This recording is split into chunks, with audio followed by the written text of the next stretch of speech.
നമസ്കാരം. ഞാൻ മൊയ്തീൻ ഷാ വിഷനിലേക്ക് എല്ലാവർക്കും സ്വാഗതം. ബഹുമാനിയെ, നമ്മുടെ ഇന്ത്യൻ പ്രധാനമന്ത്രി മോഡിജിയുടെ ജന്മദിനമാണെന്ന് അദ്ദേഹത്തിന് എല്ലാവിധ ജന്മദിനാശംസകളും നേർന്നുകൊണ്ട് തുടങ്ങും. മറ്റത് പറവൂർ എം എൽ എ ആയത് NK അലിയുടെ 1ാം ചരമവാർഷിക ദിനമാണ്. അദ്ദേഹം പാർട്ടിക്ക് വേണ്ടിയും സമൂഹത്തിന് വേണ്ടിയും കുറേയധികം പ്രവർത്തിച്ച ആളാണ്. ഇപ്പോൾ വലിയ കടക്കണിയിലാണെന്നാണ് അറിവ്. അത് പാർട്ടി നോക്കിക്കൊള്ളും. എന്തായാലും അദ്ദേഹത്തിൻ്റെ ചരമവാർഷിക ദിനത്തിൽ അള്ളാഹു അദ്ദേഹത്തിന് എല്ലാവിധ ആനുകൂല്യങ്ങളും തെറ്റുകുറ്റങ്ങളും പുറത്തു കൊടുക്കണമെന്ന് അള്ളാഹുവിനോട് ദുആ ചെയ്യണം. മറ്റൊന്ന്, ഈ ജയശങ്കർ വക്കീൽ, ഞാൻ അദ്ദേഹത്തെ ബഹുമാനിക്കണം, ആദരിക്കുകയാണ്. എനിക്ക് അദ്ദേഹത്തോട് ഇഷ്ടക്കുറവൊന്നുമില്ല. അദ്ദേഹം നമ്മുടെ ഒരു നേതാവ് തന്നെയാണ്, ഗുരുവാണ്.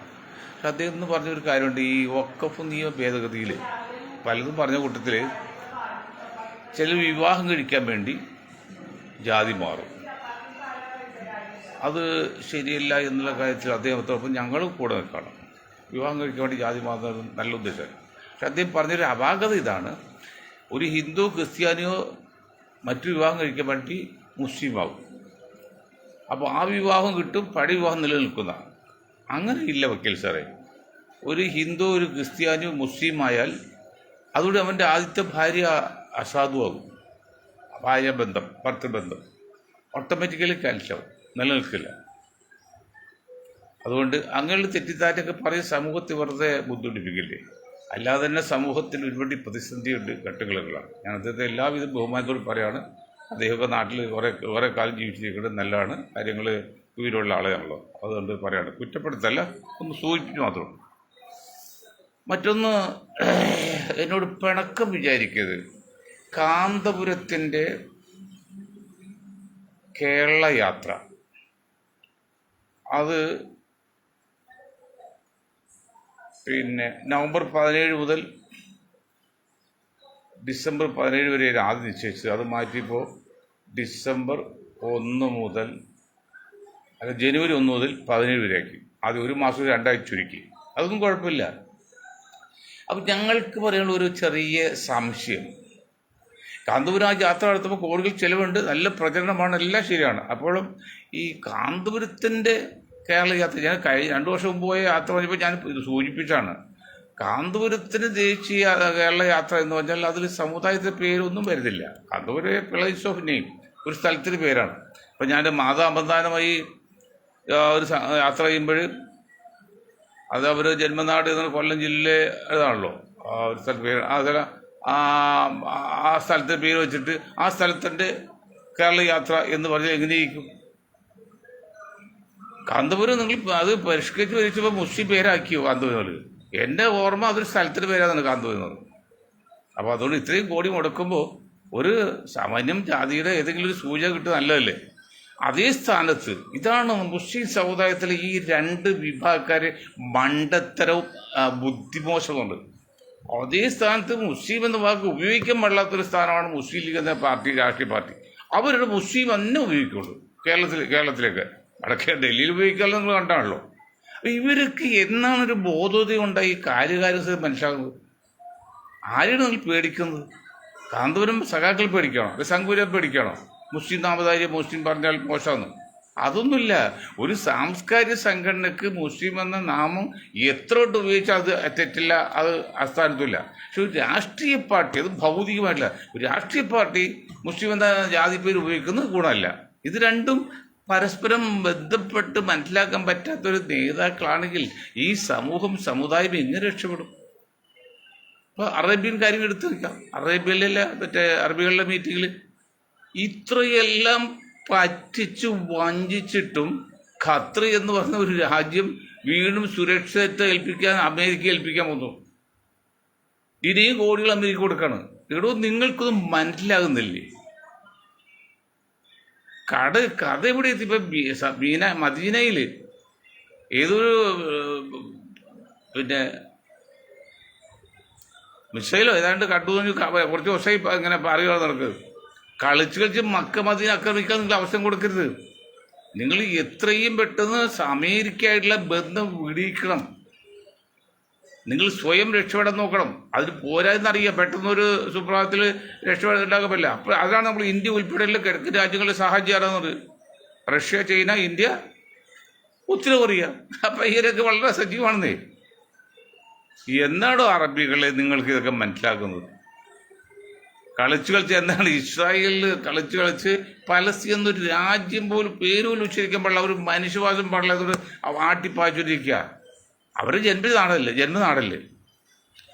പലസ്തീനിലെ കുട്ടികളുടെ മരണം, പട്ടിണിയുള്ള മരണം കണ്ടിട്ട് 93 വയസ്സുള്ള ലീലാവതി എന്ന മഹതി ആ അമ്മ സങ്കടപ്പെട്ടപ്പോഴേ ഇവിടെ ചിലർക്ക് കുരുപൊട്ടി. എന്താണ് അവർ അറിയില്ലേ? എങ്ങനെയോ ഒരു അതുപോലെ മനുഷ്യ കുഞ്ഞുങ്ങൾ മാത്രമേ മൃഗങ്ങളെ കുഞ്ഞുങ്ങളും ആക്രമിച്ച് കൊല്ല് കാണുമ്പോൾ മനുഷ്യത്തുള്ള ആരും അതിൽ സങ്കടം വന്നു. ആ ലീലാവതി അമ്മ, ഞങ്ങൾ അമ്മ എന്ന് വിളിക്കാം, അമ്മ മനുഷ്യത്തോട് സ്ത്രീ ആയതുകൊണ്ടാണ്. അവരാ പാരമ്പര്യമുണ്ട്, ആ കൾച്ചറുണ്ട്. കാരണം സ്വന്തം പ്രജകൾ വെള്ളപ്പൊക്കത്തിൽ കഷ്ടപ്പെടുന്നത് കണ്ട് ഹൃദയം പൊട്ടി മരിച്ച ഹിന്ദു രാജാക്കന്മാരുള്ള രാജ്യമാണ് നമ്മുടെ. അപ്പോൾ എല്ലാ രാജാക്കന്മാരും എല്ലാ ഹിന്ദുക്കളും ഒന്നും മോശമാണെന്നുള്ള ചിന്തകൾ ആർക്കും വേണ്ട, അതൊക്കെ തെറ്റായിരിക്കും. സ്വന്തം അനുയായികളിൽ പ്രജകളുടെ വെള്ളപ്പൊക്കത്തിൽ കഷ്ടപ്പെടുന്നതായിട്ട് ഹൃദയം പൊട്ടി, ഹാർട്ട് അറ്റാക്ക് എന്ന് പറയാം, അതൊന്നും ആ വാക്കില്ല, ഹൃദയം പൊട്ടി ചങ്ക് പൊട്ടി പറയും. ചങ്ക് പൊട്ടി മരിച്ച ഹിന്ദു രാജാക്കന്മാരുടെ രാജ്യമാണ് നമ്മുടെ നാട്, ഇന്ത്യ ഉൾപ്പെടെ കേരളം. അതുപോലെ മനുഷ്യസ്നേഹ ഒരു സ്ത്രീയാണ് ഇന്നത്തെ അവസ്ഥയിൽ നമ്മുടെ അമ്മ. എന്നിട്ട് അമ്മയെക്കുറിച്ച് ഒരുപടി മോശമായിട്ടൊക്കെ പറയുന്നുണ്ട്. അതേ സ്ഥലത്ത് വേറെ അമ്മ നമുക്കുണ്ടായിരുന്നു. അമ്മയുടെ ബാബരി മസ്ജിദ് പൊളിച്ചതിൽ നന്നായി പോയി എന്ന് പറഞ്ഞാൽ 2 അമ്മമാരുണ്ട്. ഒന്ന് ജയലളിത അമ്മയും പിന്നെ ഈ അമ്മയും. ആ അമ്മയുടെ അന്ത്യം വളരെ മോശമായിരുന്നു. അവസാനം ഒരു പെൺജില്ല് കേട്ടാണ്, പെണ്ണിനെ ആൺജില്ല് കേട്ടാണ് അവസാനം നല്ലം. അതാണ് ആ ദൈവകോപം എന്ന് പറഞ്ഞത്. നമ്മൾ സത്യത്തിൽ എന്നാൽ അങ്ങനെയൊക്കെ പലതും സംഭവിക്കും. ഞാനുൾപ്പെടെ എനിക്കും പറ്റും. അക്കാര്യങ്ങളൊക്കെ ഒന്ന് ശ്രദ്ധിക്കുന്നതല്ലായിരിക്കും. പിന്നെ തമിഴ്നാട്ടിൽ ചില സംഭവങ്ങൾ കാണുമ്പോൾ നമുക്ക് അഭിമാനം തോന്നുന്നത്. തമിഴ്നാട്ടിൽ ബുർഖ ധരിച്ച ഒരു യുവതിയെ ബസ്സിൽ കയറ്റാൻ കണ്ടക്ടർ സമ്മതിച്ചില്ല. അതിൻ്റെ പേരിൽ പരാതി വന്നപ്പോൾ ആ ഗവൺമെൻറ്, സ്റ്റാലിൻ ഗവൺമെൻറ് അങ്ങനെയെങ്കിൽ ആ ബസ് തെരുവിൽ ഓടണ്ടെന്ന് പറഞ്ഞ് ക്യാൻസലാക്കി ലൈസൻസ് പെർമിറ്റും. നമ്മുടെ കൊച്ചു കേരളത്തിലാണെങ്കിലോ പിണറായി സഖാവാരാണ് അന്വേഷിക്കാൻ ആലോചിക്കും. എന്താണ് പറയുന്നത് ശരിയെന്നറിയില്ല. പിണറായി സഖാവൊക്കെ പഠിച്ചോളും. അവിടെ പല കാര്യങ്ങളും തമിഴ്നാടുകൾ നമുക്ക് അനുകരിക്കാം. ഇവിടെ ഉള്ളതിൻ്റെ 5-1 കരടിയാച്ചില്ലെന്ന് പറയാം. തമിഴ്നാട്ടിൽ വളരെ സുഖമാണ് ജീവിതം, ഒരു വലിയ കുഴപ്പം വർഗീയതകൾ ഒരു ഒന്നുമില്ലാതെ തമിഴ്നാട് മുന്നോട്ട് പോകുന്നുണ്ട്. അവിടെ അല്പം ചങ്ക് കൂട്ടുന്നവരുണ്ട് കുറേ വാദികൾ, അതൊന്നും മുന്നോട്ട് പോകില്ല. അപ്പോൾ ഇതൊക്കെയാണ് അവസ്ഥകൾ. എന്താ നിങ്ങൾ മനസ്സിലാക്കാത്തത്? ഇനി നമ്മുടെ ഒരു പ്രത്യേക പോയിന്റ് പറയാം, അതിലേക്കാണ് നമ്മൾ കടക്കേണ്ടത്. കേരള രാഷ്ട്രീയം തന്നെയാണ്. അസംബ്ലി ഇലക്ഷൻ കഴിഞ്ഞ് UDF ഭരണത്തിൽ കയറ്റുന്നവർ ഞങ്ങൾ തന്നെ പറഞ്ഞുകൊണ്ടിരിക്കും. തദ്വാര LDF നിലനിർത്തുകയും ചെയ്യും. അതാണ് ഞങ്ങളുടെ പോളിസി. 2 ഇരട്ട ടാസ്ക്കാണ്, വലിയ നിസ്സാര കാര്യമല്ല. ഇപ്പോൾ 2 ആഴ്ച സന്ദർശനത്തിന് വേണ്ടി പ്രിയങ്ക ഗാന്ധി ഇപ്പോൾ വയനാട്ടിലുണ്ട്. രാഹുൽ ഗാന്ധിയും അമ്മയും വരുമെന്ന് വന്നു ഒറ്റവരുണ്ട്. 140 മണ്ണുകൾ ഇലക്ഷൻ വരാനുള്ളത്. കോൺഗ്രസിലെ പ്രശ്നങ്ങൾ കേട്ടവർ ഇതെങ്ങനെ വരുന്ന കൂട്ടത്തിൽ കോൺഗ്രസ് നേതാക്കളോടും പ്രിയങ്ക ഗാന്ധിയോടും സോണിയാജിയോടും രാഹുൽജിയോടും ഞങ്ങൾക്ക് പറയാനുള്ളത് കണക്കുകളാണ് ഉദ്ധരിക്കുന്നത്, അല്ലാതെ ജാതി മതവും വർഗീയത കണക്കുകളാണ്. മാത്തമാറ്റിക്സ്. ആ കണക്ക് ഉദ്ധരിക്കുമ്പോൾ ഞാൻ പറഞ്ഞില്ല, ഇന്നിപ്പോൾ രാത്രി പകലാണെന്ന് പറഞ്ഞാൽ ശരിയുണ്ട്, ഇപ്പോൾ പകലാണെന്ന് പറഞ്ഞാൽ ശരിയുണ്ട്. കാരണം ലോകത്ത് ചില സമയത്ത് ചില സ്ഥലങ്ങളിൽ ഇപ്പോൾ പകലാണ്, രാവുമ്പോഴും വ്യത്യാസമുണ്ട്. ഇപ്പോൾ 4-3-7 പറഞ്ഞാൽ അത് ലോകത്ത് എവിടെയെങ്കിലും അത് വ്യത്യാസം വരില്ല. ചന്ദ്രയിൽ പോയാലും അതിന് വ്യത്യാസം വരില്ല, ചൊവ്വയിൽ പോയാലും വരില്ല. അതാണ് കണക്കെന്ന് പറയുന്നത്. ആ കണക്കാണ് മൊയ്തീൻ ഷായും കൂട്ടും പറയുന്നത്. ആ കണക്ക് ഇത് കോൺഗ്രസ് നേതാക്കളും പ്രിയങ്ക ഗാന്ധിയും ഒക്കെ ഒന്ന് കേട്ടോ. കൊച്ചു കേരളത്തിൽ ഉള്ളതുകൊണ്ടാണ് പറയണം. കേരളത്തിൽ വയനാട് DC പ്രസിഡന്റ് മാറ്റാൻ പോകുന്നു, പിന്നെ കോൺഗ്രസ്സുകാർ പരാതി വരുന്നു, അത് ഞാൻ രാജിവെക്കാൻ പോകുന്നതൊക്കെ പ്രിയങ്ക പറഞ്ഞായിട്ടൊക്കെ വാർത്ത കേൾക്കുന്നുണ്ട്. അപ്പോൾ പ്രിയങ്ക ഗാന്ധിയും രാഹുലും ഇപ്പോൾ സോണിയാഗാന്ധിയും പേഴ്സണലായിട്ടും കോൺഗ്രസ്സുകാരും മൊത്തത്തിലും അറിയേണ്ട ഒരു കഥയാണ് പറയുന്നത്, സംഭവമാണ് പറയുന്നത്. അത് മറ്റൊന്നുമില്ല. 543 സീറ്റുള്ള ഇന്ത്യൻ പാർലമെന്റിലേക്ക് വീണ്ടും അതിന് പറയേണ്ടി വരുന്നു, കാരണം മനസ്സിലാകുന്നില്ല. 543 സീറ്റുള്ള ഇന്ത്യൻ പാർലമെന്റിലേക്ക് ബ്രാഹ്മിൻസ് ഹിന്ദുസ് എന്നൊക്കെ അഭിമാനിക്കുന്ന പ്രിയങ്ക ഗാന്ധിയും രാഹുൽ ഗാന്ധിയും സോണിയാജി ഉത്തരേന്ത്യയിൽ ഡൽഹി, UP, മധ്യപ്രദേശ് തുടങ്ങിയ ഒരു സംസ്ഥാനത്ത് നിന്ന് ഹിന്ദു ഭൂരിപക്ഷ മേഖലയിൽ നിന്ന് ഒരു സീറ്റിൽ നിന്ന് ജയിച്ച് പാർലമെന്റിൽ എത്താൻ നോക്കാതെ മുസ്ലിങ്ങൾക്ക് മാത്രമല്ല മുസ്ലിം ലീഗിന് കൂടി പ്രാമുഖ്യമുള്ള വയനാട് വന്ന് മത്സരിച്ച് 6 ലക്ഷം വോട്ടിന്റെ ഭൂരിപക്ഷം പാർലമെന്റിൽ എത്തിയിട്ട് അത് വിജയാഘോഷിക്കുന്ന നിങ്ങളുടെയൊക്കെ ആ രാഷ്ട്രീയപരമായ വിലയിരുത്തൽ എത്ര തെറ്റാണ്, എത്ര മണ്ടത്തരാണ്. അവിടെയാണ് കോൺഗ്രസ് പറയുന്നത്, നിങ്ങളൊരു രാഷ്ട്രമീമാംസ ഉണ്ടായതെങ്കിൽ, ഒരു മനഃശാസ്ത്രജ്ഞൻ ഉണ്ടായതെങ്കിൽ, ഒരു സയന്റിസ്റ്റ് ഉണ്ടായതെങ്കിൽ, ഒരു ഫിലോസഫിസ്റ്റ് ഉണ്ടായതെങ്കിൽ നിങ്ങൾ അതിനെ പ്രോത്സാഹിപ്പിക്കില്ല. അട്ടർലി ഫെയിലിയറില്ലേ അത് പറഞ്ഞു കൊടുത്താൽ. അമേരിക്കയിലെ ചാരസംഘടനയാണ്. അമേധിയിൽ അല്പം ക്ഷീണം പറ്റുമെന്നും ക്ഷീണൽ തോൽക്കുമെന്നും അതുകൊണ്ട് ഒരു സുരക്ഷ സീറ്റ് ഇങ്ങനെ വയനാട്ടിലുണ്ടെന്നും പറഞ്ഞ് അമേരിക്ക ചാരസംഘടനയാണ് കോൺഗ്രസ് പറഞ്ഞ് അങ്ങനെ വന്ന് മത്സരിക്കും. സംഗതി കൊള്ളാം. ഇന്ന് പണ്ട് നെഹ്റു പറഞ്ഞു, ideas good but leg is fine. കാല് നിങ്ങളുടെ ഐഡിയ നല്ലതാണ്, പക്ഷെ കാല് എൻ്റെയാണ്, മകളുടെ കാലല്ല. കാലിൽ ബസ്സിൽ വെച്ച് തൊട്ടിരുന്ന കാര്യം പറഞ്ഞത്. അതുപോലെ കോൺഗ്രസിന് ഐഡിയ നല്ലതായിരുന്നു, പക്ഷേ ഉത്തരവാദിത്വം തെറ്റാണ്. കാരണം അത് 543 സീറ്റുള്ള ഇന്ത്യൻ പാർലമെന്റിലേക്ക് വയനാട് പോലുള്ള മുസ്ലിം ലീഗിന് പ്രാമുഖ്യമുള്ള ഒരു മണ്ഡലത്തിൽ നിന്ന് വന്ന് 4-5 ലക്ഷം വോട്ട് ഭൂരിപക്ഷം ജയിച്ച് പാർലമെന്റിൽ പോയി അർമാദിച്ച അല്ലെങ്കിൽ അതിനെക്കുറിച്ച് ആലങ്കാരികമായി നടത്തിയ കോൺഗ്രസിന്റെ ആ അർത്ഥശൂന്യമായ ചിന്താഗതി മനസ്സിലാക്കാത്തത് കൊണ്ട് ഞങ്ങൾ ദുഃഖം രേഖപ്പെടുത്തണം. പിന്നെ എങ്ങനെ നിങ്ങൾ രക്ഷപ്പെടും? നിങ്ങൾ ചെയ്യണമെന്നറിയോ? ഉത്തരേന്ത്യയിൽ സംസ്ഥാനത്ത് UPയിലോ അറ്റ്ലീസ്റ്റ് ഡൽഹിയിലോ, നിങ്ങൾ വീടല്ലേ ഡൽഹിയിലോ 2-3 സീറ്റുകൾ, മറ്റേ സീറ്റ് തോറ്റാലും ഒരു 2-3 നിങ്ങളുടെ 3 പേരുടെ സീറ്റ് ഇനിയിപ്പോൾ രാഹുൽ ഗാന്ധി, രാജീവ് ഗാന്ധിക്ക്, പ്രിയങ്കക്ക്, സോണിയാഗാന്ധിക്ക് വേണ്ട, അവരിനി മത്സരിക്കാൻ പറ്റില്ല, അവർ കുറുക്ക് വഴി വരുള്ളൂ, അത് രാജ്യസഭയിലേക്ക് വരുള്ളൂ, ആയിക്കോട്ടെ. ബാക്കി നിങ്ങൾക്ക് 2 പേർക്ക് 2 സീറ്റ് ഡൽഹിയിൽ കണ്ടുപിടിച്ചിട്ട് അവിടെ സ്ഥിരം പടക്കിയതും അവിടെ ആര് നിന്നാലും നിങ്ങൾ ജയിക്കാത്ത രീതിയിൽ 2 സീറ്റ് കണ്ടുപിടിക്കണ്ടേ? അല്ലെങ്കിൽ UP 2 സീറ്റ് കണ്ടുപിടിക്കണ്ടേ? അത് ഹിന്ദു ഭൂരിപക്ഷ മേഖലയുടെ സ്ഥലത്ത്. അല്ലെങ്കിൽ ട്രിവാൻഡ്രത്ത് നിങ്ങൾ വന്നപ്പോൾ ട്രിവാൻഡ്രത്ത് മത്സരിക്കുക, അത് ഹിന്ദു ഭൂരിപക്ഷ മേഖലയാണ്. ക്രിസ്ത്യൻ ഭൂരിപക്ഷ മേഖല പോയാലും നിങ്ങൾ സസ്പെൻഡ് അല്ലെങ്കിൽ സംശയം നിൽക്കുമ്പോൾ ബുദ്ധിമുട്ടാണ്. മുസ്ലിം വന്നിട്ട് അട്ടർലി ഫെയിലിയർ. അതിലെ PC ജോർജും ഒക്കെ പറഞ്ഞ് താത്തായാണ് പറഞ്ഞത്. എന്തിനാണ് അതൊക്കെ പറയിപ്പിക്കുന്നത്? ഇനി നമുക്ക് കേരളത്തിലേക്ക് കിടക്കാം. ശ്രദ്ധിച്ച് കണക്കുകൾ കേട്ടോ. ഇപ്പൊ ഞാൻ പിന്നെ ഇന്നലെ തൃക്കാക്കര നിയോജകമണ്ഡലത്തിൽ ഞാൻ വീണ്ടും പറയും, അന്തരിച്ച ശ്രീമാൻ PT തോമസിന്റെ പേരിൽ ഒരു ഇതിൽ അവിടുത്തെ SLCക്കും +2 പാസ് കൂടുതൽ മാർക്കിട്ടവർക്ക് അവാർഡ് കൊടുക്കാൻ വേണ്ടി ശ്രമം നടത്തിയത് ഉദ്ഘാടനം ചെയ്യുന്നത് ആരാണ്? KC വേണുഗോപാൽ. ഇന്ന് ഇന്ത്യൻ രാഷ്ട്രീയത്തിൽ 2ാമത്തെ ആൾ. സ്ഥലം MLA ആണ് ഉമ തോമസ്. പിന്നെ മറ്റില്ല. അങ്ങനെ 30ഓളം പേര് അവർ വെച്ച് നോട്ടീസിൽ വെച്ചിട്ടുണ്ട്. എന്ന് ഞാൻ പറഞ്ഞതിൽ കാര്യകാരണ സഹിതം എത്ര പേരാണ് എനിക്ക് ഇതിനെക്കുറിച്ച് അനുകൂലിച്ച് എതിർത്ത് പറഞ്ഞറിയോ, മെസ്സേജ് എന്നറിയോ? ഞാൻ ഭീരുവായി പോകുന്നില്ല. ഞാൻ വീണ്ടും പറയാണ്, കോൺഗ്രസ് നയിക്കാൻ പാടില്ലാത്തത് പറയാണ്. 20% മുസ്ലിങ്ങൾ ഇന്ത്യയിലുണ്ടെന്നേ. അതിൽ 30 കോടിയുണ്ട്. കേരളത്തിലേത് 40% സംഘപരിവാരം പറഞ്ഞു, ഞാൻ പറഞ്ഞല്ല. അതുപോലെ എറണാകുളം ജില്ലയിലുണ്ട് 29% മുസ്ലിങ്ങൾ. ഈ പറഞ്ഞ മറ്റേ തൃക്കാക്കരയിലാണ് 40,000 മുസ്ലിം വോട്ടർമാരുണ്ട്. ആ 40,000 വോട്ടർമാരിൽ നല്ല പദവിയിൽ കവിഞ്ഞ് ബഹുഭൂരിപക്ഷം വോട്ടും ഉമ തോമസ് ചെയ്തുകൊണ്ടാണ് ജയിച്ചു വന്നത്. അല്ല ഉമ്മയുടെ വോട്ടുകൊണ്ടോ അല്ല കോൺഗ്രസ് വോട്ടുകൊണ്ട് ജയിച്ചല്ല അത്. അങ്ങനെയൊക്കെ ഇരിക്കുന്ന തൃക്കാക്കര മണ്ഡലത്തിൽ, കാരണം തൃക്കാക്കര എന്ന് പറഞ്ഞാൽ 90% മുസ്ലിം മേഖലയായിരുന്നു. അത് കോട്ടയത്തുകാരും കോഴിക്കോട്ടുകാരൊക്കെ വന്ന് കയറി 50-50 ആയി മുസ്ലിങ്ങൾ. അത് പിന്നെ അതിനകത്ത് ചേർത്ത് ഇളംകുളം, കടവന്ത്ര ഒക്കെ ചേർത്ത് ക്രിസ്ത്യൻ മേഖലയിൽ ചേർത്ത് ഇപ്പോൾ ഒരു, എന്നാലും ക്രിസ്ത്യൻ ഭൂരിപക്ഷ മേഖലയില്ല. ഹിന്ദു ക്രിസ്ത്യാനും മുസ്ലിമും ഏതാണ്ട് വലിയ വ്യത്യാസമില്ല നിൽക്കണം. ക്രിസ്ത്യാനും മുസ്ലിമും ക്രിസ്ത്യാനും ഹിന്ദുവാനും തുല്യമാണ്. മുസ്ലിം അല്പം കുറവ്. അങ്ങനെയാണ് ആ മണ്ഡലത്തിൽ എല്ലാവരും ചേർന്ന്.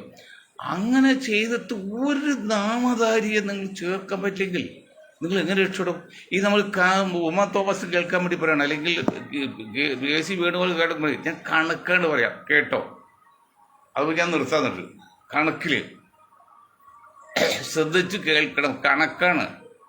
കണക്ക് പഠിക്കാൻ വളരെ എളുപ്പമാണ്. പക്ഷേ അത് ബേസ്മെൻറ്റ് ശരിയല്ലാതെ പഠിച്ചാൽ വളരെ റിസ്ക്കുമാണ്. കെട്ടമണിന്ന് ഓരോ ഇഷ്ടയും ബന്ധപ്പെട്ടിരിക്കുകയാണ്. ഒരു ഇഷ്ടം ഗ്യാപ്പ് വന്നാൽ പോയില്ലേ, അതുപോലെയാണ് കണക്ക് പഠിക്കുമ്പോൾ 1, 2, 3 പഠിച്ചു പോയില്ലെങ്കിൽ 1 നിന്ന് 4 പഠിച്ചാൽ കുട്ടിക്ക് കണക്ക് മനസ്സിലാവില്ല. കണക്ക് വലിയ വിഷയമാവും. അപ്പോൾ എല്ലാവർക്കും ഒരു സംശയം, കണക്ക് വലിയ ടഫ് വിഷയം ഒന്നുമില്ല. ശരിക്ക് ബേസ് ക്ലിയറായി പഠിക്കുകയാണെങ്കിൽ കണക്കകത്ത് എളുപ്പം ഈസിയാണ് പഠിക്കാൻ. ഓക്കെ, എന്ത് പോട്ടെ.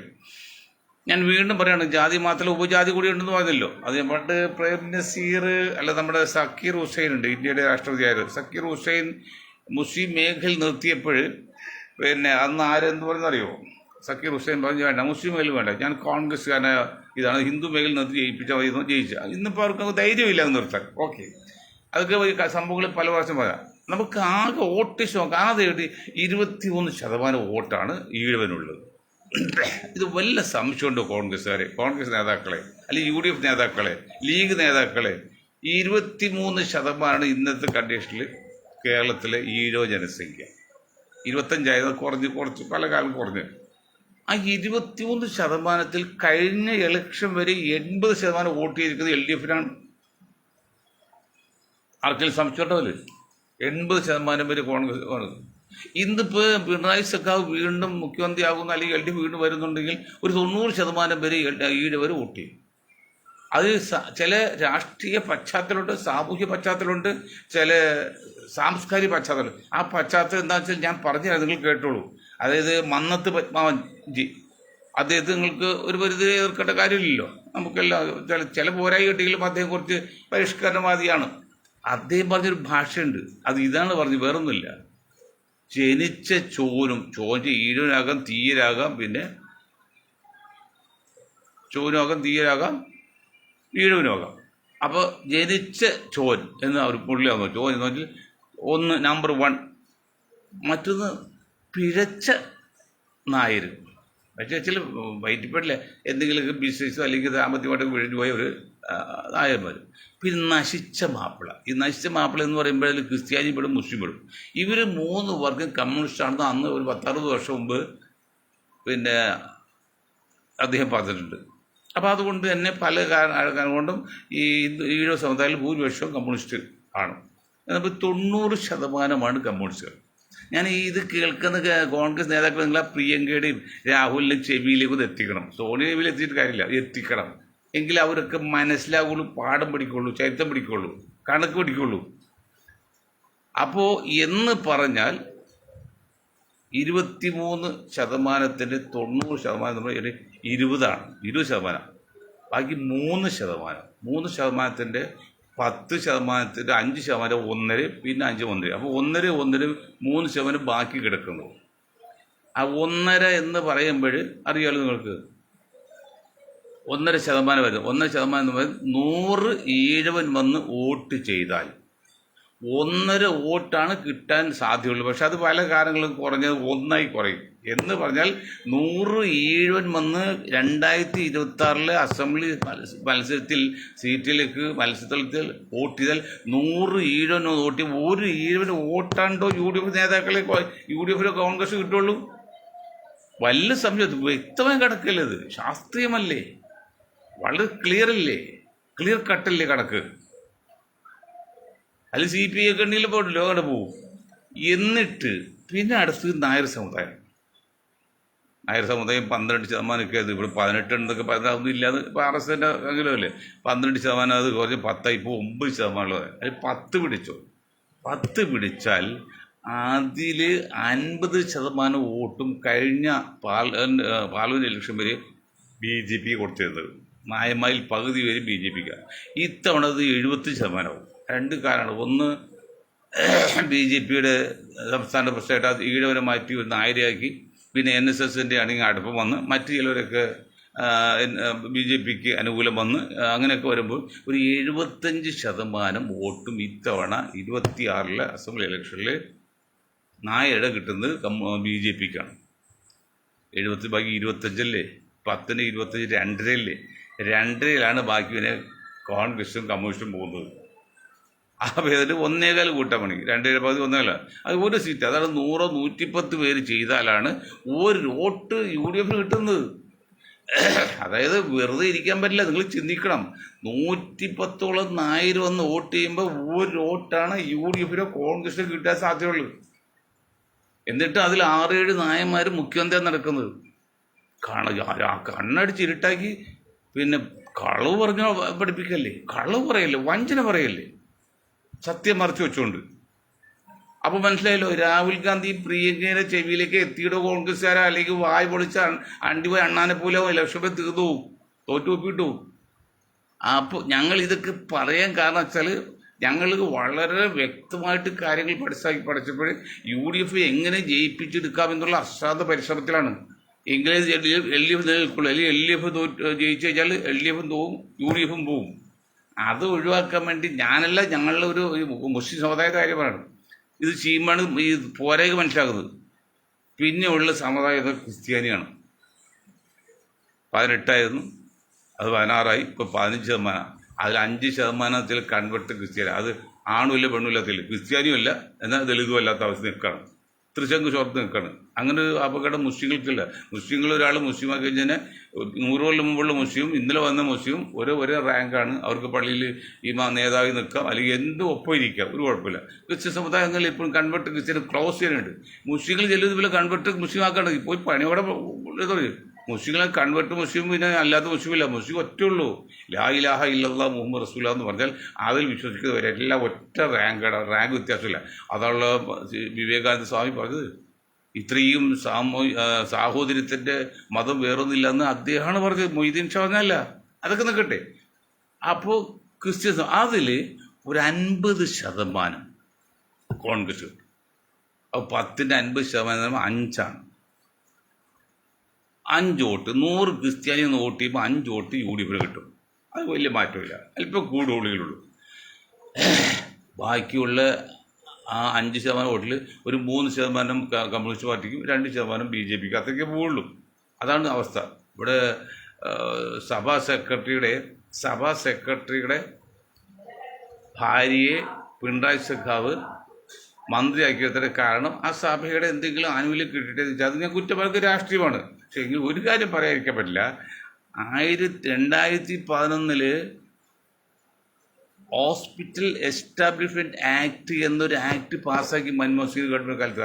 അന്ന് ഉമ്മൻചാണ്ടിയാണ് ഉമ്മൻചാണ്ടിയാണ് മുഖ്യമന്ത്രി. അന്ന് ശിവകുമാർ പറ്റില്ല, ട്രിവാൻഡ്രത്താൻ നായരാണ് ആരോഗ്യമന്ത്രി. അദ്ദേഹം കോടികൾ വാങ്ങിച്ച് അത് നടത്തിയില്ല എന്ന് പറഞ്ഞാൽ അതൊക്കെ പോട്ടെ. എന്നിട്ട് BJP അല്ല, ഇപ്പോൾ കമ്മ്യൂണിസ്റ്റ് പാർട്ടി കാലം ഭരിക്കാറ് ഇപ്പോൾ 9-10 വർഷമാകുന്നു. ഇതേവർ അങ്ങനെ ആക്ടിനെ കുറിച്ച് ചിന്തിക്കുകയും ചെയ്തിട്ടുണ്ടോ? ചെയ്യില്ല. കാരണം സഭാ നേതൃത്വത്തിൻ്റെ ഇതാണ് നമ്മുടെ ആരോഗ്യമന്ത്രി. അതുകൊണ്ട് തന്നെയാണ് ആരോഗ്യമന്ത്രി സഭാ നേതൃത്വത്തിൽ വന്നതും പ്രോത്സാഹിപ്പിച്ച് പിണറായി വിജയൻ കൊണ്ടതും മന്ത്രി അയക്കുന്നതും. അവിടെ നല്ലൊരു താങ്ങാണ്. കാരണം സഭയാണ് പ്രൈവറ്റ് ഹോസ്പിറ്റലിൽ 90% കൊടുക്കുന്നത്. ഇത്രയും വഞ്ചന നടത്തുന്ന ഒരു ഇതുണ്ടെങ്കിൽ ഇംഗ്ലീഷ് മരുന്ന് ഈ ആശുപത്രിയെ പോലെയുള്ള വഞ്ചന തട്ടിപ്പ് നടത്തും. കോടികൾ വാങ്ങിയിട്ട് തട്ടിപ്പെടുത്തി ആളെ കൊല്ലുന്നളയല്ലേ. നിങ്ങൾ കേസ് എടുത്തിക്കോന്നാണ്. കേസ് എടുത്തി അവർ അറിയല്ലോ. ഇപ്പോൾ ഒരു വ്യക്തി എവിടെയൊക്കെ മരിച്ചാൽ അവിടുത്തെ പോസ്റ്റ്മോർട്ടം ചെയ്യുന്ന ഏത് ആശുപത്രിയിലാണ് ഈ കള്ളന്മാർക്കൊക്കെ അറിയാം. അപ്പോൾ ആ ഹോസ്പിറ്റലിലെ ഡോക്ടറെ സ്വാധീനിച്ചിട്ട് എത്ര പേരെ പല രീതിയിൽ കൊല്ലുന്നു, അത് വേറെ കാര്യം. അപ്പം അങ്ങനെ വരുമ്പോൾ ക്രിസ്ത്യൻ സമുദായത്തിൽ ഇങ്ങനെയൊക്കെ ചെയ്യും. പിന്നെ ഉള്ളത് പ്രധാനപ്പെട്ട ദളിതാണ്. ഈ ദളിത് സമുദായത്തിൽ 10% 8-2-10. ആദ്യം 10-12 ഇപ്പോൾ ഞങ്ങളത് ഈ മണ്ഡൽ കമ്മീഷൻ റിപ്പോർട്ടിനെ കുറിച്ച് പുറകിൽ 10-50 വർഷം നടത്തിയപ്പോൾ കണക്കുകൾക്ക് ഏതാണ്ട് കൃത്യമായിട്ട് മനസ്സിലാക്കിയിട്ടുണ്ട്. പണ്ടും അത് ഇപ്പോഴേ ബഹുജൻ സമാജ് പാർട്ടിയുടെ സംസ്ഥാന ജനറൽ സെക്രട്ടറിയായിട്ട് 20 വർഷം പ്രവർത്തിച്ചിട്ട് കാൻഷാവാദിൻ്റെ ഗുരു നേതാവ്, ഇപ്പോൾ മായാവതി നേതാവായത് ഗുരുവല്ല, പക്ഷെ മായാവതി വഴിതെറ്റിപ്പോയി. അപ്പം അങ്ങനെയൊക്കെ പഠിച്ചിട്ടുണ്ട്. അതാണ് അതിൽ അറിയാലോ. ദളിതുകളിൽ 65% കുഞ്ഞാക്ക നിങ്ങൾ കേൾക്കണം, അല്ലെങ്കിൽ സതീശ നിങ്ങൾ കേൾക്കണം, നിങ്ങൾക്ക് വിദ്യാഭ്യാസം ഉള്ളതല്ലേ. 65% കമ്മ്യൂണിസ്റ്റ് ഭാവികളാണ് ദളിതിലേ. ബാക്കി 35 ഉള്ളൂ. അതിലിപ്പോൾ ചരട് കെട്ടിയ കുറേ ആൾക്കാരുണ്ട്. അപ്പോൾ അങ്ങോട്ട് ഒരു 10% അങ്ങോട്ട് ബാക്കി 25% കോൺഗ്രസ് എന്ന് പറഞ്ഞാൽ അതിന് 100 ദളിത് വോട്ട് ചെയ്യുമ്പോൾ ഒരു വോട്ടിക്കോളും പ്രതീക്ഷിക്കേണ്ടത്. പിന്നെ മുക്കുമാരും അതുപോലെയുള്ള ധീവരന്മാരൊക്കെ ഉൾപ്പെട്ട 3% ഉണ്ട്. അതൊരു തുല്യമായിട്ട് പോകും. BJPയും കോൺഗ്രസും കമ്മ്യൂണിസ്റ്റ് ഏതാണ്ട് ഒരു വോട്ട് വെച്ച് പോകും. 100 വോട്ട് ചെയ്യുമ്പോൾ ഒരു വോട്ട് വെച്ച് കിട്ടും. സമ്മതിച്ചോ? ഈ കണക്കുകൾ നിങ്ങൾക്ക് എന്തെങ്കിലും എതിര് പറയാണ്ടോ? നേരിട്ട് വാ. നമുക്ക് ഇരുന്ന് സംസാരിക്കാം, മുഖത്തോട്ട് നോക്കി ഏത് വമ്പനും വന്നോട്ടെ. പിന്നെ എവിടെ നിന്നാടോ UDF ഇത്രയും കാലം വോട്ട് കിട്ടി ഈ ജയിപ്പിച്ച് ഉമ്മൻചാണ്ടിയും ആന്റണിയെയും കരുണാകരനെയും പിന്നെ CH മുഖയെയും പിന്നെ ഉമ്മൻചാണ്ടിയൊക്കെ മുഖ്യമന്ത്രിയാക്കി നിർത്തിയത്? അവിടെയാണ് ശ്രദ്ധിക്കേണ്ടത്. ആ ഒരു പോയിന്റിലേക്ക് ഞാൻ വരുന്നത്. ഞാൻ മുസ്ലിങ്ങളെ വേണ്ടി വാദിക്കുന്നല്ല, ഒരിക്കലും അങ്ങനെ വാദിക്കുന്ന ആളല്ല, ക്രിസ്ത്യാനിക്ക് വേണ്ടി വാദിക്കില്ല. പക്ഷെ നീതി, തുല്യനീതി, ആ തുല്യനീതിക്ക് വേണ്ടി വാദിക്കുന്ന മൊയ്തീൻ ഷായും ഗ്രൂപ്പും എല്ലാവർക്കും ബാധിപ്പെടും. അങ്ങനെയാണ് മുസ്ലിങ്ങളെ റൂൾ വരുന്നത്. അല്ല, മുസ്ലിങ്ങൾ പ്രതി വരേണ്ട കാര്യമില്ല. അത് ഏതാണ്ട് 40% സംഘപരിവാർ പറഞ്ഞെങ്കിലും ഒരു 30% മുകളിൽ ഇപ്പോൾ കേരളത്തിൽ മുസ്ലിങ്ങളുണ്ട്. ഞങ്ങൾ ജമാഅത്ത് കൗൺസിലിലെ കണക്ക് വെച്ച് നോക്കുമ്പോൾ ഏതാണ്ട് 30% കൂടുതലുണ്ട്. 30% എന്ന് പറയുമ്പോൾ എത്രയും 3.5 കോടി അല്ലെങ്കിൽ 380 ഉണ്ടെങ്കിൽ 4 കോടി കക്ഷി ഉണ്ടെങ്കിൽ അതിന് 30% നമുക്ക് വന്നിട്ടുണ്ട്. 1,40,00,000 സതീശൻജി, 1,40,00,000 ഏകദേശം അല്പം കുറവ് വന്നേക്കാം. അതിൽ വെറും 10% കമ്മ്യൂണിസ്റ്റ് പാർട്ടിയിൽ ഉണ്ടായിരുന്നത്. ഈ 10% കൂടി അറബിക് സർവകലാശാല അനുവദിച്ച് കളിയാക്കിയതിൻ്റെ പേരിൽ 2% മുസ്ലിങ്ങൾ കഴിഞ്ഞ് 2-3 ഇലക്ഷൻ, 2 പഞ്ചായത്ത് 2 അസംബ്ലി ഇലക്ഷനിലേക്ക് ഒരു മാറ്റം വന്ന്. അങ്ങനെയാണ് 99 സീറ്റ് കമ്മ്യൂണിസ്റ്റ് പാർട്ടി കിട്ടിയത്. അല്ല, കമ്മ്യൂണിസ്റ്റ് പാർട്ടികൾ വളർന്നുകൊണ്ടല്ല. അത് കേരളത്തിൻ്റെ 60 സീറ്റിൽ 500 മുതൽ 2000 പേരാണ് ഭൂരിപക്ഷം. അപ്പോൾ ഒരു 2% മാറി 10, 300, 500 വോട്ട് മാറിക്കഴിഞ്ഞാൽ സ്വാഭാവികമായിട്ടും ആ ക്ഷീണം തിന്ന് ജയിക്കുക. അങ്ങനെയാണ് കമ്മ്യൂണിസ്റ്റ് പാർട്ടി 99 ഇപ്പോൾ 98 നിൽക്കുന്നത്. കമ്മ്യൂണിസ്റ്റ് പാർട്ടി കേരളത്തിൽ കൂടിയിട്ടൊന്നുമില്ല, ഇപ്പോൾ കുറഞ്ഞു വരാണ്. അത് കഴിഞ്ഞാൽ പിന്നെ ഉള്ളത് ശ്രദ്ധിച്ചു കേൾക്കും. പിന്നെ ഉള്ളത് ആ മുസ്ലിങ്ങളിൽ ഈ 10% പോയി 12. ഇപ്പം അത് വീണ്ടും സംഘപരിവാറിലെ അനുകൂലത്തിൻ്റെ പേരിൽ കുറഞ്ഞു ഇപ്പോൾ 3%, ആകെയുള്ള മുസ്ലിങ്ങളിൽ 3% ഇപ്പോൾ LDF വോട്ട് ചെയ്യുള്ളൂ. അതാ മുസ്ലിം നാമധാരികളും നിരീശ്വരവാദികളായ കുറേ മുസ്ലിം ആൾക്ക് അവരെ വോട്ട് ചെയ്യില്ല, അവർക്ക് മനസ്സിലായി. അപ്പോൾ ഏതാണ്ട് 97% വോട്ട് UDF ചെയ്ത്. ഈ 97% വോട്ട് UDF ചെയ്യുമ്പോൾ നിങ്ങൾ ശ്രദ്ധിക്കേണ്ട കാര്യം, അതിൽ മുസ്ലിം ലീഗിൽ എത്ര വോട്ടുണ്ട്? ഞാൻ മുസ്ലിം ലീഗ് വിരോധിയോ മുസ്ലിം വിരോധിയോ ഹിന്ദു വിരോധിയോ ഒന്നുമല്ലെന്നേ, കണക്കുകൾ പറയുന്നത്. 23.5 ലക്ഷം മെമ്പർഷിപ്പാണ് മുസ്ലിം ലീഗിനുള്ളത്. അത് മുസ്ലിം ലീഗ് മെമ്പർഷിപ്പ് അവർ ചേർക്കുമ്പോൾ, അതായത് എതിർക്കില്ലാന്നുണ്ടെങ്കിൽ അവരെല്ലാം ചേർക്കും. അത് കമ്മ്യൂണിസ്റ്റ് പാർട്ടി കേരളത്തിൽ ആകെ 5 ലക്ഷമുള്ളൂ. നിങ്ങൾക്കറിയാം, ഒറ്റക്കെടുത്ത ഏറ്റവും കൂടുതൽ വലിയ ശക്തി CPM ആണെന്ന് അറിയാലോ. അവർക്ക് ദേശവ്യാപകമായിട്ട് 10 ലക്ഷമുള്ള മെമ്പർഷിപ്പ്. അത് ഈ കൊച്ചു പാർട്ടിയെ മുസ്ലിം ലീഗിന് കേരളത്തിൽ 23 ലക്ഷം വോട്ടുണ്ടെങ്കിൽ, മെമ്പർഷിപ്പ് ഉണ്ടെങ്കിൽ അതിനർത്ഥം മെമ്പർഷിപ്പ് നോക്കാനല്ല, അനുഭാവികൾക്കെല്ലാം കൊടുത്തിട്ടുണ്ട്. അനുഭാവികൾക്ക്, ലീഗുകാർക്ക് മാത്രമല്ല, ലീഗ് അനുഭാവികൾക്ക് കൊടുത്തു. അങ്ങനെ കൊടുത്തു. എന്തുവാട്ടെ 23 ലക്ഷം, ഇനി 25 ലക്ഷം പിടിച്ചോ. അപ്പോൾ 1.40 25 പോയിട്ട് എത്തിയിട്ട് 1.15, 15 പോട്ടെ, 1 കോടി മുസ്ലിം വോട്ടർമാർ ലീഗിന് പുറത്തുണ്ട് കേരളത്തിൽ. ഈ 1 കോടി വോട്ടർമാരാണ് നാളിതുവരെ കമ്മ്യൂണിസ്റ്റ് പാർട്ടി അല്ലെങ്കിൽ പിന്നെ കോൺഗ്രസ് UDF മുഖ്യമന്ത്രിമാരെ നിലനിർത്തിയത്. ഇപ്പോഴും നിലനിർത്താൻ തയ്യാറാണ്. പക്ഷേ അവിടെ ഒരേ ഒരു കാര്യം ചെയ്യണം. നിങ്ങൾ ജനസംഖ്യക്ക് ആനുപാതികമായിട്ട് വേറെ ഒന്നും ചെയ്യണ്ട, ജനസംഖ്യക്ക് ആനുപാതികമായിട്ട് സ്ഥാനമാനങ്ങൾ പങ്കിടൽ കൊടുക്കണം. വാസ്തവത്തിൽ ഇതിപ്പോൾ കോൺഗ്രസ് മുന്നിൽ പോയി ക്യൂ ഒന്നും വാങ്ങിക്കേണ്ട ആവശ്യമില്ല. നമ്മൾ സ്വയം നിയന്ത്രിച്ച് നമുക്ക് നേടിയെടുക്കാവുന്നുള്ളൂ. അത് ബുദ്ധിയില്ലാതെ പോയി മുസ്ലിം സമുദായത്തിലെ ആൾക്കാർ. അതുകൊണ്ടാണ് ഇങ്ങനെ പറയേണ്ടി വരുന്നത്. അല്ലെങ്കിൽ എന്താണ് നെയ്യുള്ളപ്പോൾ നെയ്യുള്ളപ്പോൾ വെണ്ണയുള്ളപ്പോൾ നെയ്യ് കരുതണം എന്ന് പറയുമ്പോൾ നമ്മൾ ഇതിന് നമ്മളെ ശക്തമായി സംഘടനമായി നിന്ന് കഴിഞ്ഞാൽ മുന്നിട്ട് മുസ്ലിം ലീഗ് പേര് മാറ്റി ദേശീയതായി നിൽക്കുകയാണെങ്കിൽ അവരുടെ നേതൃത്വത്തിൽ നിൽക്കുകയാണെങ്കിൽ ഇതൊക്കെ സ്വയം ഏറ്റെടുക്കുക, എന്നിട്ട് മറ്റുള്ള കൊടുക്കുകയും ചെയ്യാം. നമ്മൾ മറ്റുള്ളവർ മുമ്പിൽ പോയി ക്യൂ നിന്ന് വാങ്ങുന്നതിന് പകരം നമ്മളെടുത്ത് ബാക്കി അവരുടെ അവകാശം എത്തിച്ച് അവരുടെ വീട്ടിലെത്തിച്ചു കൊടുക്കാം. അതിന് കഴിവുണ്ട് ഇന്ത്യൻ രാഷ്ട്രീയത്തിൽ, കേരള രാഷ്ട്രീയത്തിലൊക്കെ. പക്ഷെ ബുദ്ധിയില്ലാത്ത മുസ്ലിം ലീഗിനെ സംബന്ധിച്ച് കണ്ടില്ലേ, ഇപ്പോൾ കാന്തപുരത്തൊരു യാത്ര, കാന്തപുരത്തിൽ കേരള യാത്ര, എവിടെയോടെ മുസ്ലിമിൻ്റെ ഒരു ശബ്ദം പോലും അതിൽ ഓടിക്കഴിഞ്ഞാൽ മുടക്കട്ടില്ല. അവർ പേടിക്കണം ആരോ. അതാണ് സ്വയം കഴിവില്ലാത്തത് പേടി. ഞങ്ങൾക്കത് പേടിയില്ലാത്തത്. ഞങ്ങൾ അന്ധമായിട്ട് ആരും എതിർക്കുന്നില്ല. ഞങ്ങൾ പ്രശ്നാധിഷ്ഠിത എതിർക്കും. അത് ഞങ്ങൾ ആരും പ്രത്യേകം പേടിക്കണ്ട. RSSും വേണ്ടില്ല, BJP വേണ്ട, കോൺഗ്രസും വേണ്ട. പ്രശ്നാധിഷ്ഠിതമാണ് ഞങ്ങളുടെ എതിർപ്പ്. അതുകൊണ്ട് ആരും അന്ധമായിട്ട് എതിർക്കാറില്ല. ലീഗിനോ കാന്തപുരത്തോ പറ്റില്ല. അതങ്ങനെ പറഞ്ഞത്. അപ്പം അങ്ങനെ വരുമ്പോൾ ഈ 1 കോടി ജനങ്ങൾ വോട്ട് UDF ചെയ്യാൻ തയ്യാറാണ്. ഒരു 25 ലക്ഷം ചെയ്യും. അപ്പം നിങ്ങൾ ചെയ്യേണ്ടത് ജനസംഖ്യയ്ക്ക് ആനുപാതികമായുള്ള ആ വിഭവം പങ്കിടുമ്പോൾ പ്രാതിനിധ്യം കൊടുക്കണം. ഒറ്റ ചോദ്യമുള്ളൂ. പോലെ നേരെ ചോദിക്കുക, ചൊവ്വ ഉത്തരം പറയാം. നേരെ ചോദ്യം ചൊവ്വ ഉത്തരം എന്ന് പോലെ ഒറ്റ ചോദ്യമുള്ളൂ. ജനസംഖ്യയ്ക്ക് ആനുപാതികമായിട്ട് അവിടെ എവിടെയോ വർഗീയത, അവിടെ എവിടെയോ ജാതീയത, അവിടെ എവിടെയോ ഒരു ദേശദ്രോഹം. ഇത്രയും സിമ്പിളായിട്ടുള്ള ഒരു പോളിസി, ഒരു ആദർശം വേറെ ഉണ്ടോ? അതാണ് ഷായിസം എന്ന് പറയുന്നത്. ജനസംഖ്യയ്ക്ക് ആനുപാതികമായിട്ട് എല്ലാവർക്കും തുല്യത ആര് കൊടുക്കുക, അതാണ് ഷായിസം, അതാണ് ജനാധിപത്യം, അതാണ് മതേതരത്വം, അതാണ് സോഷ്യലിസം, അതാണ് നീതിയുടെ ശബ്ദം. അവിടെ വർഗീയ വരുന്നു, ഇവിടെ ജാതീയത വരുന്നു, ഇവിടെ ദേശദ്രോഹം വരുന്നു, ഒന്നുമില്ല. നമ്മൾ ആരെയും പ്രത്യേകിച്ച് കൂടുതലായി കാണുന്നില്ല, കുറച്ചും കാണുന്നില്ല. എല്ലാവർക്കും തുല്യനീതി. മനസ്സിലല്ലേ? അതിനുവേണ്ടി പ്രവർത്തിക്കുന്ന ഒരു പ്രസ്ഥാനമാണ് ജനതാദൾ നാഷണലിസ്റ്റും വോയിസ് ഓഫ് ജസ്റ്റിസ് പോലെ സാംസ്കാരിക സംഘടനയും പിന്നെ മൊയ്തീൻ ഷാ ഗ്രൂപ്പും ഇപ്പോൾ ഷാ വിഷൻ എന്ന് പറഞ്ഞ ചാനലും. അപ്പോൾ ഇത് വെച്ച് നോക്കുമ്പോൾ ഈ കാര്യങ്ങളെല്ലാം സതീശൻജി നേരിട്ട് രാഹുൽ ഗാന്ധിയോടും KC വേണുഗോപാൽജി നേരിട്ട് പ്രിയങ്കയോടും പറഞ്ഞ് മനസ്സിലാക്കണം. ഇങ്ങനെയൊക്കെ ആ സംഭവം ഉണ്ട് സാർ. അതുകൊണ്ട് നമ്മൾ അവരെ അവോയ്ഡ് ചെയ്താൽ നോക്കിയാൽ, ഇപ്പോൾ നമ്മൾ ഉമാ മാഡം ചെയ്തപോലെ, ഉമാ തോമസ് ചെയ്തപോലെ അവോയ്ഡ് ചെയ്യാൻ നോക്കിയാൽ പുതപ്പിലെ കുന്തം കൊണ്ടെന്ന് മനസ്സിലാക്കണം. അത് കഥയിൽ പോയ വഞ്ചാന്ന് പറയുമ്പോൾ പുതപ്പിനകത്ത് കുന്തമുള്ള കാര്യം ഓർക്കാതെ പോയാൽ അപകടമാണെന്ന് പറഞ്ഞുകൊണ്ട് ഞാൻ എൻ്റെ വാക്കുകൾ നിർത്താണ്. നിങ്ങൾക്ക് ഒരായി നന്ദി. ജയ് ഹിന്ദ്.